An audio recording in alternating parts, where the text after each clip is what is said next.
CM Revanth సొంత నియోజకవర్గం కొడంగల్లోనూ ఎలాంటి అభివృద్ధి లేదని మండిపడ్డారు. మాజీ ఎమ్మెల్యే పట్నం నరేందర్ రెడ్డి కాంగ్రెస్ బాకీ కార్డులను ఇంటింటికి తీసుకెళ్లాలని కూడా గులాబీ శ్రేణులకు సూచించారు. హస్తం పార్టీ వైఫల్యాలను ఎండగట్టి బీఆర్ఎస్ అభ్యర్థుల విజయానికి కృషి చేయాలన్నారు.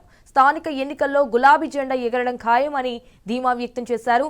ఈ మేరకు నారాయణపేట జిల్లా కొడంగల్లో నిర్వహించిన బీఆర్ఎస్ ముఖ్య కార్యకర్తల సమావేశంలో పట్నం నరేందర్ రెడ్డి పాల్గొన్నారు.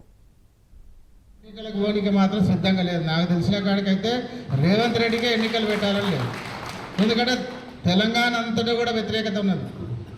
మొత్తం సర్వే చేస్తే 22 జిల్లా పరిషత్లు మనం గెలుస్తున్నాం. బీఆర్ఎస్ పార్టీ జిల్లా పరిషత్ 22. కాబట్టి ఆయన ఎన్నికలకు పెట్టాడు. ఎందుకంటే కావాలని ఒక జిమ్మికి ఆడుతున్నాడు. రేవంత్ రెడ్డి జిమ్మికి మనకు తెలుసు కదా.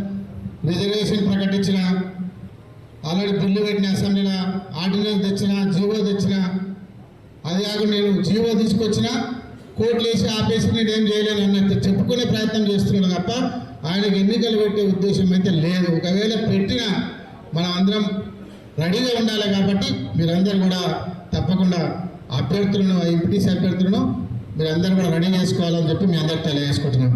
సీఎం అన్నందుకే అందరూ ఓటేసి గెలిపించారు. అభివృద్ధి అయితే కొడంగల్కి ఎక్కడ పోతుందని చేసి, మరి కొడంగల్ ఏమైనా అయిందా? ఒక్క పని కూడా ఇంతవరకు కొడంగల్ కాలేదు. ఇక్కడ కొడంగల్ నారాయణపేట అనే ఎత్తిపదల పథకానికి పూజ చేసి 2 సంవత్సరాలు అవుతుంది. 10 మంది మంత్రులు వచ్చారు, కోచీలు వచ్చి రేపు ఫిబ్రవరి వస్తే 2 సంవత్సరాలు అవుతుంది. ఇంతవరకు మట్టి కూడా తీస్తలేదు. అదే కాకుండా మనం వేసిన సింగల్ రోడ్లు డబుల్ రోడ్డు మొత్తం మారుస్తున్నారు. ఎందుకు మారుస్తున్నారు అంటే ఇక్కడ షాడో ఎమ్మెల్యే ఉన్నారు.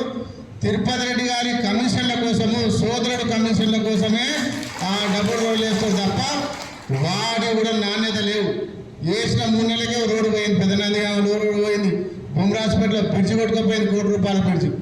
రేవంత్ రెడ్డి వేసింది కొడంగల్ నారాయణపేట ఎత్తిపదల పథకం లేదు. పోయినది లేకుండా కనీసం అన్నా నన్ను ఓట్లు వేసిన రైతుల కన్నా మేలు చేయాలనేది ముఖ్యమంత్రి గారికి ఉన్నది. అది కన్నా కనీసం రుణమాఫీ ఉన్నది. కొడంగల్ ఉన్న రైతులకు 100% రుణమాఫీ చేయి. నీకు దమ్ము లేదా?